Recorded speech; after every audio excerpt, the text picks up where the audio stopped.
Good morning everyone. आज 29 जून 2022 है। दैनिक जागरण के राष्ट्रीय संस्करण का कंप्लीट न्यूज़ एनालिसिस करेंगे जो यूपीएससी, स्टेट पीसीएस या किसी भी वनडे एग्जाम के प्रीलिम्स, मेंस और इंटरव्यू तीनों ही पर्सपेक्टिव से इम्पॉर्टेंट होगा। आगे बढ़ने से पहले हमारे चैनल पे नए हैं तो सब्सक्राइब कर दें, अपने दोस्तों के साथ, कलीग के साथ इसे शेयर कर दें। कोई क्वेश्चन पूछना चाहते हैं, कुछ सुझाव देना चाहते हैं, कमेंट सेक्शन में दे सकते हैं और वीडियो को निश्चित तौर पर लाइक करें। दोस्तों, आज 29 जून है और 29 जून को राष्ट्रीय सांख्यिकी दिवस, नेशनल स्टैटिक डे मनाया जाता है। आज ये दिन क्यों मनाया जाता है? क्योंकि आज के दिन ही पीसी महालनोबिस का जन्म दिवस है।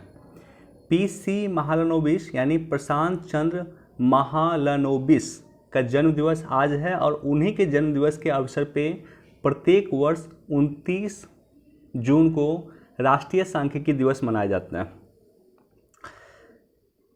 उन्हें भारत में आधुनिक सांख्यिकी का जनक माना जाता है और उन्होंने नेशनल स्टैटिस्टिकल इंस्टीट्यूट ISI की स्थापना किया था।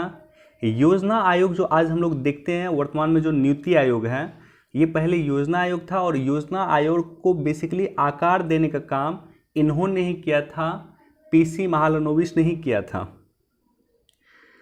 1950 में नेशनल सैंपल सर्वे ऑर्गेनाइजेशन की स्थापना किया था और सांख्यिकी गतिविधियों के समन्वय के लिए केंद्रीय सांख्यिकी संगठन सेंट्रल स्टैटिस्टिकल ऑर्गेनाइजेशन CSO की स्थापना बेसिकली इन्होंने ही किया था, पीसी महालनोबिस ने ही किया था।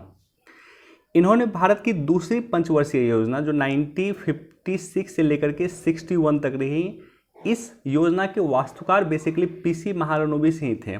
और भारी उद्योग पे, आज जो वर्तमान में भारत में उद्योगीकरण का दौर देखते हैं, भारी उद्योग पे बेसिकली इन्होंने ही जोर दिया था उस समय में। 2022 की जो थीम है, ये थीम इम्पॉर्टेंट है। थीम से कई बार क्वेश्चन पूछे जाते हैं। 2022 की राष्ट्रीय सांख्यिकी दिवस की थीम है डाटा फॉर सस्टेनेबल डेवलपमेंट और 2021 का थीम भी मैं कोट कर रहा हूँ क्योंकि कई सारे प्रीलिम्स के एग्जाम में 2021 का थीम पूछा गया था। 2021 का थीम था SDG 2।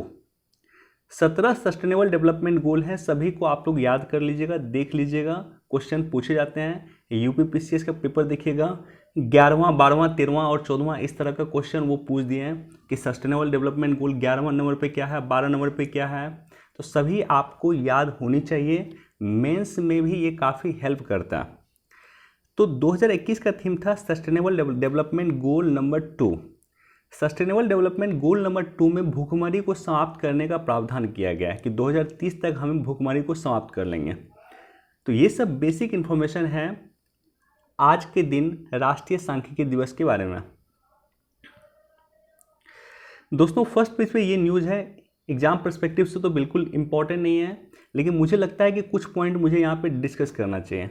देश में जो इस तरह की हेट्रेड की घटना बढ़ी है, उस हेट्रेड की घटना को रोकने के लिए सिविल सोसाइटी को आगे आना होगा और जो प्रोग्रेसिव मुस्लिम है, प्रोग्रेसिव मुस्लिम को आगे आना होगा। और ख़ास करके मुझे लगता है कि सोशल मीडिया और विशेष रूप से जो वर्तमान में जो मीडिया है हमारा, जो लोकतंत्र का चौथा स्तंभ है, उन्हें और रिस्पॉन्सिबल बनने की ज़रूरत है। मैं लगातार देखता हूँ कि वो लोग अपने पैनल में जो कट्टरवादी मुस्लिम सोच के व्यक्ति हैं उन्हीं को बुलाते हैं, या कट्टरवादी जो है किसी धार्मिक सोच के व्यक्ति हैं उनको बुलाते हैं। तो प्रोग्रेसिव सोच के लोगों को भी बुलाना चाहिए ताकि वो एक अच्छा व्यू पॉइंट दे सकें। याद रखिए, हमारे यही देश में हम लोग APJ अब्दुल कलाम की पूजा करते हैं, उनको मानते हैं। कई सारे लोग उन्हें आइडल मानते हैं और कई सारे लोग उनकी पूजा करते हैं।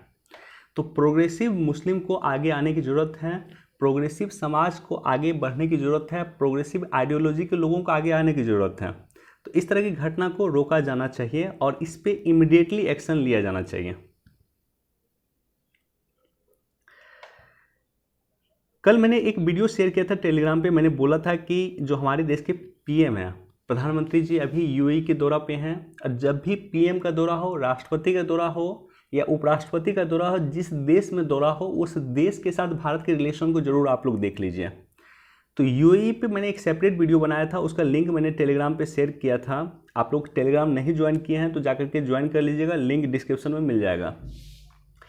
तो यूएई के साथ डिटेल वीडियो मैंने बनाया है, 21 मिनट का लगभग वीडियो है, उस देख लीजिएगा। मैं यहाँ पे डिटेल से डिस्कस नहीं करूँगा, बस एक पॉइंट मैं डिस्कस करना चाहता हूँ। यूएई, नरेंद्र मोदी की सरकार 2014 में आने के बाद यूएई, संयुक्त अरब अमीरात, यूनाइटेड अरब एमिरेट्स, वो पहला देश है जिसके साथ भारत ने फ्री ट्रेड एग्रीमेंट साइन किया है। और इस फ्री ट्रेड एग्रीमेंट का नाम याद रख लीजिएगा, इसको कहते हैं Sippa, comprehensive economic partnership agreement. Sippa हमने यूएई के साथ साइन किया है। मोदी जी की सरकार आने के बाद यूएई पहला देश है जिसके साथ भारत ने फ्री ट्रेड एग्रीमेंट साइन किया। दोस्तों, जीएसटी काउंसिल की अभी मीटिंग चल रही है, और ये मीटिंग कहाँ चल रही है? तो चंडीगढ़ में चल रही है। जीएसटी काउंसिल की मीटिंग में कुछ वस्तुओं पे जीएसटी लगाने की चर्चा चल रही है। जैसे होटल में 1,000 रुपये से कम किराए वाले कमरे पे लग सकता है 12% जीएसटी। निजी अस्पताल में 5,000 रुपये से अधिक का जो कमरा होता है वहाँ पे जीएसटी लग सकता है 5% तक। पोस्ट गार्ड जैसे आइटम को छोड़ के सभी डाक सेवा पे जीएसटी लग सकता है। और जीएसटी से बाहर कई सारी बैंकिंग सेवाएं हैं, उस पर भी जीएसटी लग सकता है। Casino, horse riding, lottery, online gaming, GST इस पर चर्चा हो रही है कि इस पर भी जीएसटी लग सकता है। तो सवाल ये होता है कि जीएसटी आखिर है क्या, और जीएसटी काउंसिल क्या है? तो जीएसटी मतलब होता है गुड्स एंड सर्विसेज टैक्स।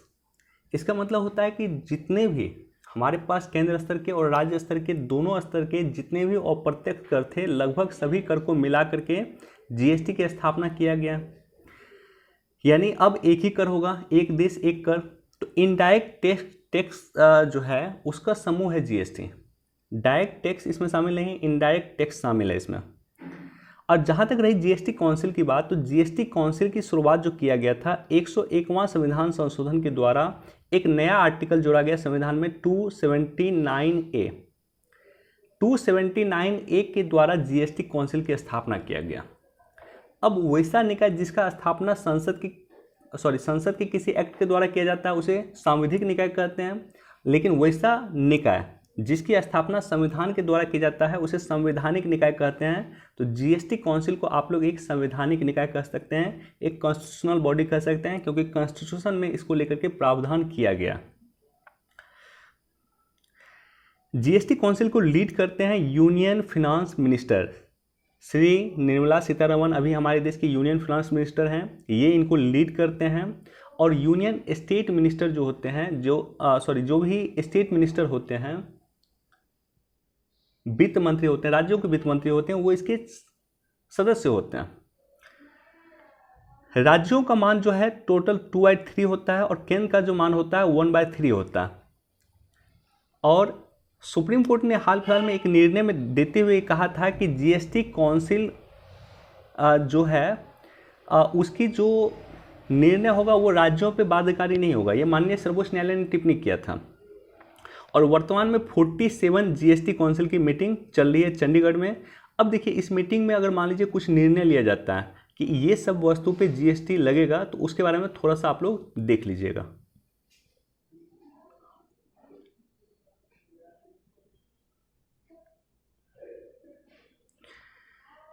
ऊर्जा खरीद पे देश हित के आधार पे होगा फैसला, पीएम मोदी।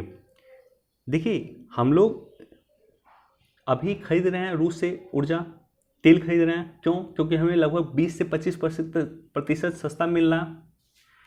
20 to 30% के आसपास हमें सस्ता मिल रहा है रूस से हम पेट्रोलियम पदार्थ जो खरीद रहे हैं। अब G7 के मीटिंग में हमारे देश के माननीय प्रधानमंत्री गए, और G7 के मीटिंग में एक स्पष्ट तौर पे भारत पे ये दबाव बनाने का प्रयास किया कि आप अपने रूस के साथ संबंधों को समाप्त कीजिए या ऊर्जा खरीदना बंद कीजिए। ठीक है, हम G7 देशों की बात मानने के लिए तैयार है।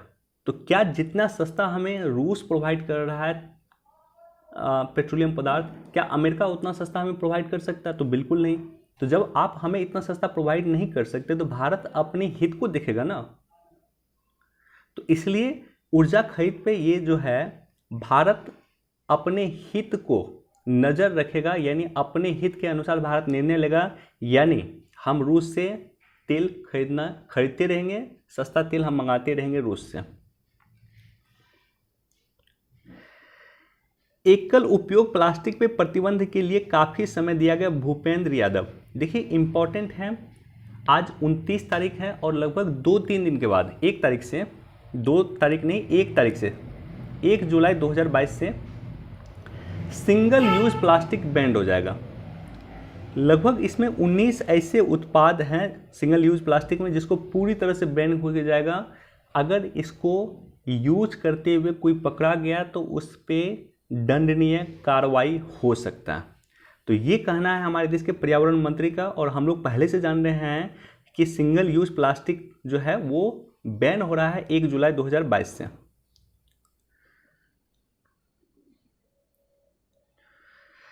चलिए इस टॉपिक को बाद में डिस्कस कर दूंगा, सेपरेट वीडियो बना करके या विशेष रूप से इस पर चर्चा मैं कर दूंगा। नेताजी की प्रतिमा लगाने का काम तेज, यहाँ पे ये जो इंडिया गेट है यहाँ पे नेताजी का प्रतिमा लगेगा। अमर ज्योति जवान यहाँ पे था, एक ज्योति चल रहा था, लेकिन अब उसको हटा करके दूसरी जगह उसको ट्रांसफ़र कर दिया गया और यहाँ पे नेताजी का बेसिकली प्रतिमा लगेगा। तो नेताजी के बारे में इन्फॉर्मेशन जरूर रखिएगा। नेताजी के बारे में क्वेश्चन पूछा जाता है, नेताजी ने कौन कौन सी किताबें लिखा, या नेताजी का आज़ादी में क्या योगदान रहा, नेताजी का जन्म कहाँ हुआ था, कटक में हुआ था, कब हुआ था, तो 23 जनवरी 1897 को कटक में हुआ था, जो कटक वर्तमान में उड़ीसा में पड़ता है। उस समय में सब बंगाल का ही पार्ट था।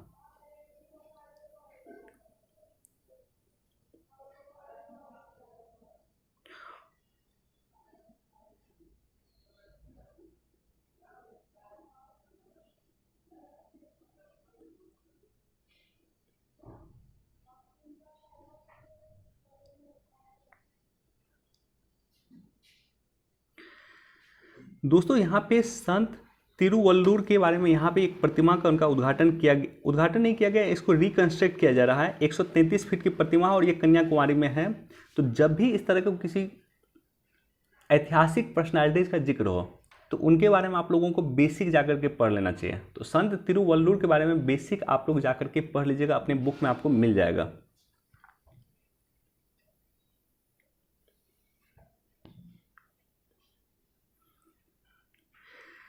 नंबी नारायण की व्यथा कथा भी जानिए, ये इंपॉर्टेंट है। मैं थोड़ा सा बेसिक डिस्कस आपके साथ करना चाहता हूँ। मुझे लगता है कि नंबी नारायण की बेसिकली कहानी आप लोगों को भी पता होनी चाहिए।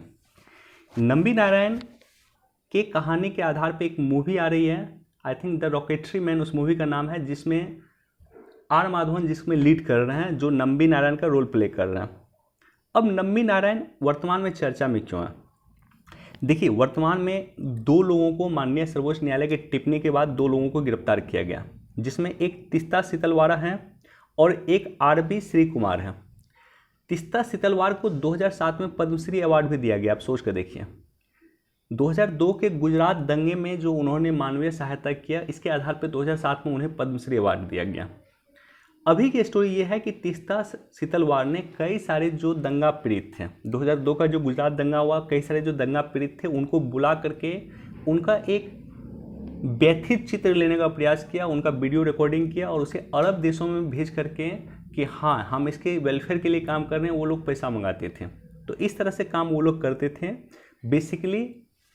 तो इस कारण और इस पर और कई सारे आरोप लगे हैं। तो ये बेसिक में बताया किस तरह से एनजीओ के माध्यम से विदेश से पैसा फंडिंग कलेक्ट करने का काम करते थे और भारत की छवि कहीं ना कहीं खराब करने का काम करते थे। ये वर्तमान में पता चल रहा। अच्छा, ये उस शख्स के बारे में जिन्हें पद्मश्री मिला हुआ, 2007 में इन्हें पद्मश्री मिला हुआ। दूसरा है आरबी श्री कुमार। आरबी श्री कुमार जो है, ये भी जो गुजरात दंगा हुआ, गुजरात दंगा के समय में वहाँ पे शामिल थे। आई थिंक वहाँ पे पुलिस अधिकारी थे, एक बड़े पुलिस अधिकारी थे गुजरात में। तो इनकी जो गिरफ्तारी पे श्री नंबी नारायण ने खुशी जाहिर किया। ये खुशी जाहिर क्यों किया? क्योंकि ये वो शख्स थे जिन्होंने नंबी नारायण को काफ़ी प्रताड़ना किया था, जेल भिजवाने का काम किया था। अब नंबी नारायण के बारे में बेसिक इन्फॉर्मेशन मैं देता हूँ। नंबी नारायण वो शख्स हैं जो भारत में क्रायोजेनिक इंजन बनाने वाले टीम में जुड़े हुए थे। इसरो के बहुत बड़े साइंटिस्ट हैं और इसरो के ये जो साइंटिस्ट हैं ये क्रायोजेनिक इंजन पे बेसिकली काम कर रहे थे। अमेरिका हमारा विरोधी था। अब याद कीजिए, उस समय में 1990 के समय में या 1980 के समय में अमेरिका भारत का विरोधी था। रूस हमारा दोस्त था, बावजूद रूस ने हमें क्रायोजेनिक इंजन नहीं दिया। नंबी नारायण क्रायोजेनिक इंजन बनाने के काफ़ी करीब पहुंच चुके थे, और ऐसी स्थिति में जो इंटरनेशनल साजिश होता है, वो इंटरनेशनल साजिश बेसिकली इनके साथ किया गया। इंटरनेशनल साजिश के तहत इन्हें फंसाया गया ताकि भारत क्रायोजेनिक इंजन ना बनाए। अगर भारत क्रायोजेनिक इंजन बना लेता तो भारत आज जो इसरो की आज वर्तमान में स्थिति है वो हम लोग 20 वर्ष पहले अचीव कर लेते हैं। इसरो आज 20 वर्ष आगे होता। तो इसको रोकने के लिए एक षड्यंत्र रचा गया, और उस षड्यंत्र में कहीं न कहीं ये व्यक्ति आरबी श्री कुमार भी शामिल थे, जो पुलिस में थे और केरला पुलिस के उस समय पार्ट थे, जिन्होंने इन्हें गिरफ्तार किया था और भारत को क्रायोजेनिक इंजन बनाने से रोका था। तो ये सब इंटरनेशनल साजिश होता है। ऐसा ही नहीं, इतना ही नहीं, बल्कि एक महिला थी मरियम रशीदा, जिनसे ये कहवाया गया था, ये पाकिस्तान की आईएसआई से बेसिकली जुड़ी हुई थी, जिनसे ये कहवाया गया था कि उनका संबंध था नंबी नारायण जी के साथ, और जो बाद में आज पता चलता है कि सब झूठा था, सब एक फेक था। और ये इसलिए किया गया क्योंकि भारत को क्रायोजेनिक इंजन बनाने से रोकना था। क्रायोजेनिक इंजन बन जाता भारत तो आज 20 वर्ष आगे होता, आज इसरो 20 वर्ष आगे होता। तो इस तरह से इंटरनेशनल साजिश दोस्तों रचा जाता है। मैं ये बार बार मैं बोल रहा हूँ कि इंटरनेशनल साजिश इस तरह से रचा जाता है। इस तरह से कई सारे एनजीओ को फंड किया जाता है, चीन के द्वारा, पाकिस्तान के द्वारा कई सारे एनजीओ को फंड किया जाता है, ताकि भारत को आगे बढ़ने से रोका जाए। और चीन और पाकिस्तान का ही नाम मैं नहीं लूँगा, मैं तो अमेरिका का भी नाम लूँगा। अमेरिका भी भारत के कई सारे एनजीओ को फंड करती है, क्योंकि भारत को आगे बढ़ने से रोकना इनका ध्येय होता है, इनका उद्देश्य होता है। कई सारे एग्जाम्पल हैं। एक एग्जाम्पल यह भी है कि जो तमिलनाडु में आई थिंक एप्पल का जो प्लांट है, उस एप्पल के प्लांट पे काफ़ी हंगामा करवा कर उसके काम को रोक दिया गया, और बाद में वहाँ के तस्वीर लेकर के पूरे विश्व में उसको प्रचारित किया गया कि भारत में उद्योग लगाने या जो बड़ी बड़ी कंपनियां भारत में इन्वेस्ट कर रही है, इस लायक भारत का लॉ ऑर्डर नहीं है। कल जो घटनाएं हुई थी उदयपुर में, हो सकता है उसमें भी इंटरनेशनल साजिश हो।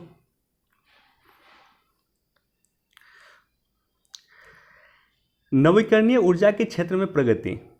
तो एक नवीकरणीय ऊर्जा का रिपोर्ट आया है, वैश्विक स्थिति रिपोर्ट 2022। इसमें भारत रिन्यूएबल एनर्जी में 3rd पोजीशन पे चला गया। इससे पहले पिछले वर्ष का रिपोर्ट देखिएगा तो भारत 4th नंबर पे था रिन्यूएबल एनर्जी में, अब भारत 3rd पोजीशन पे चला गया है।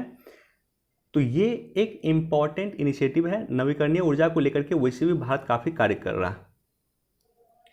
ये एडिटोरियल इंपॉर्टेंट है और मैं इस पर डिटेल से डिस्कस करूंगा। काफ़ी दिन के बाद मुझे ढंग का एडिटोरियल दिखा है जिस पर चर्चा मुझे लगता है करना चाहिए, और ख़ास करके यूपीएससी या स्टेट पीसीएस या किसी भी पर्सपेक्टिव से चौथी औद्योगिक क्रांति आपके एग्जाम पर्सपेक्टिव से महत्वपूर्ण है।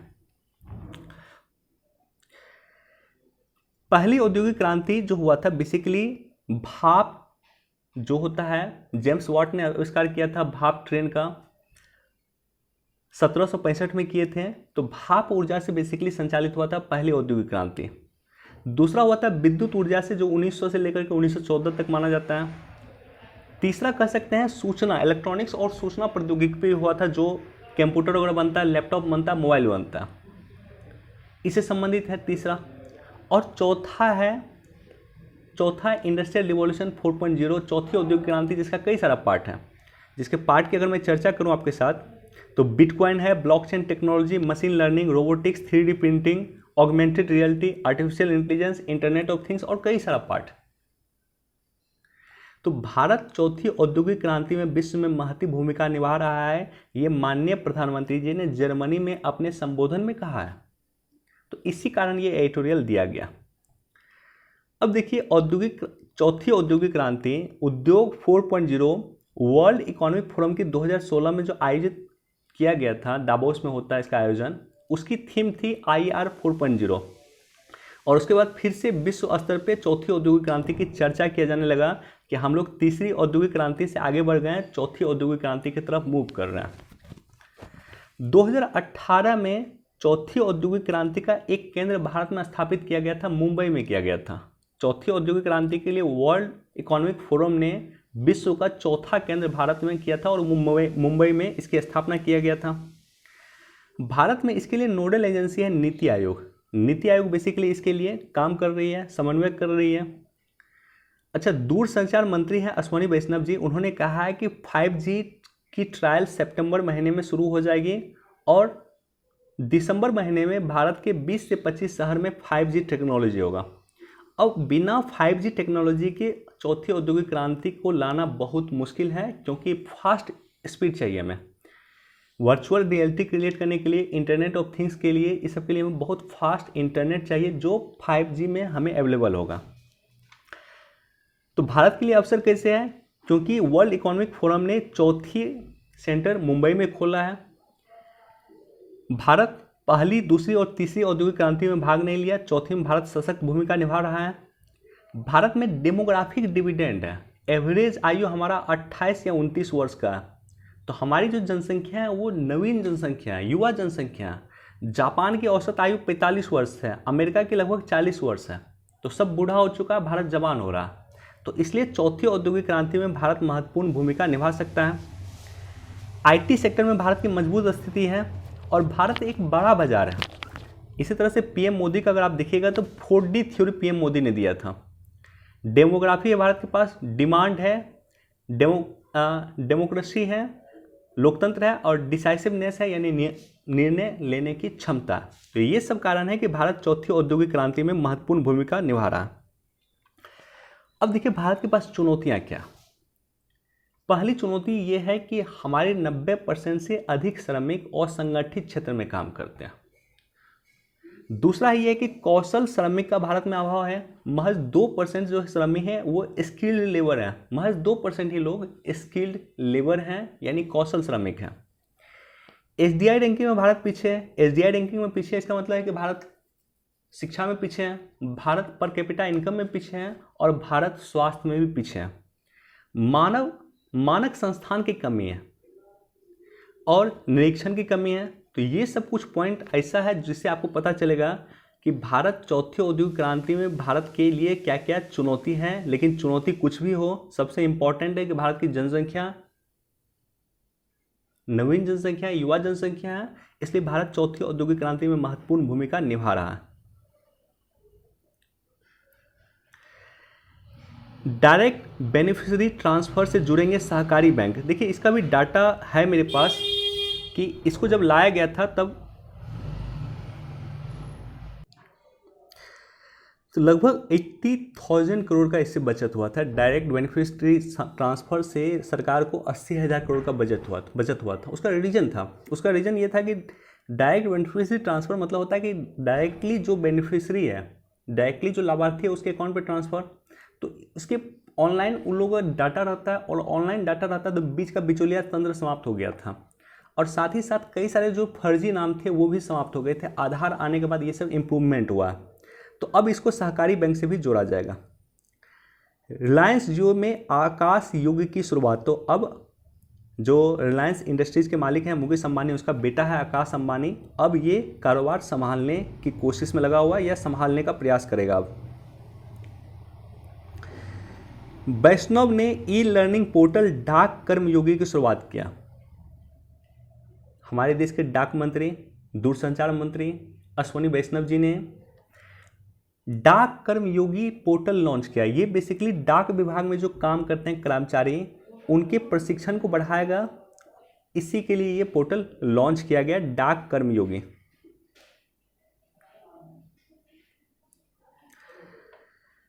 आतंकियों तक हथियार पहुंचने से रोकने को प्रभावी कार्रवाई की जरूरत, ये भारत का कहना है और यूनाइटेड नेशन में भारत ने ये आवाज़ उठाई है।